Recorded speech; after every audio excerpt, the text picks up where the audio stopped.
Delhi cover ముఖ్యమంత్రులు రాష్ట్ర ప్రయోజనాల కోసం కాకుండా వాళ్ళ పదవి కాపాడుకోవడం కోసం ఢిల్లీ ప్రయాణాలు విమానాన్ని లోకల్ ట్రిప్పులా చేస్తున్నట్టు వైనాలు కాంగ్రెస్ పార్టీ పాలన కాలంలో మనం చూస్తూ ఉంటాం.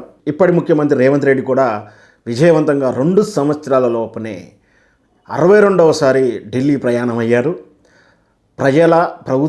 తెలంగాణ రాష్ట్ర ప్రయోజనాల కన్నా ఆయన పదవి కాపాడుకోవడానికి ఢిల్లీ ప్రయాణాలు ఎక్కువగా ఉన్నాయని అనుమానాలు వస్తూ ఉన్నాయి.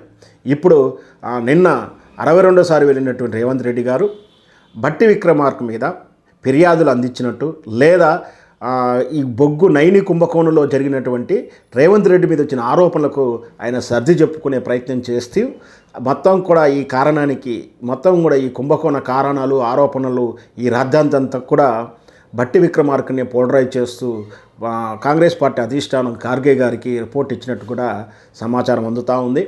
ఏదైనా సరే బొగ్గు కుంభకోణం పేరు మీద 30,000 కోట్ల రూపాయలకు స్కెచ్ చేసినటువంటి ఈ టీము, ఈ మంత్రివర్గం తమల పప్పులు ఉడకపోయేసరికి కంగుతిన మాట ఒకవైపు అయితే పోయిన పరువును కాపాడుకోవడానికి శతవిధాల ప్రయత్నం చేస్తూ భట్టి విక్రమార్క మీద రేవంత్ రెడ్డి గారి మీద కోమటిరెడ్డి గారు ఇట్లా ఒకరి మీద ఒకరు క్యాబినెట్లో విభజన జరిగిపోయి విమర్శించుకుంటుంటే, వీళ్ళ మీద ఎల్లో మీడియా చేస్తున్నటువంటి భట్టి విక్రమార్క మీద చేసినటువంటి ఆరోపణలు, దాని వెనక చంద్రబాబు నాయుడు ఉండడం, ఇవన్నీ కూడా అధిష్టానం గ్రహిస్తూ ఉంది.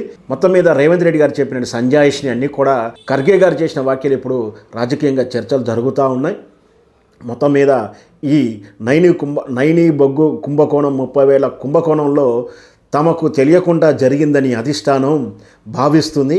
అంటే మాకు తెలియకుండా 30,000 కోట్ల రూపాయల స్కామ్కు తెరదీశారంటే రాష్ట్రంలో ఏం జరుగుతుందనేది అధిష్టానం దృష్టి పట్టింది.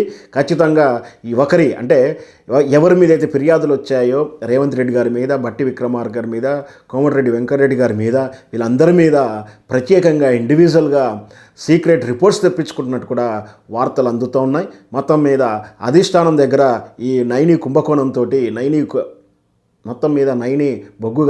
బొగ్గు స్కామ్ కుంభకోణంతో అధిష్టానం దగ్గర ఈ కాంగ్రెస్ రేవంత్ రెడ్డి ఇరుక్కుపోయి ఉన్నాడు. దానికి సంజాయి చెప్పుకోలేక ఇబ్బంది పడుతున్న తీరు మనం చూస్తూ ఉన్నాం.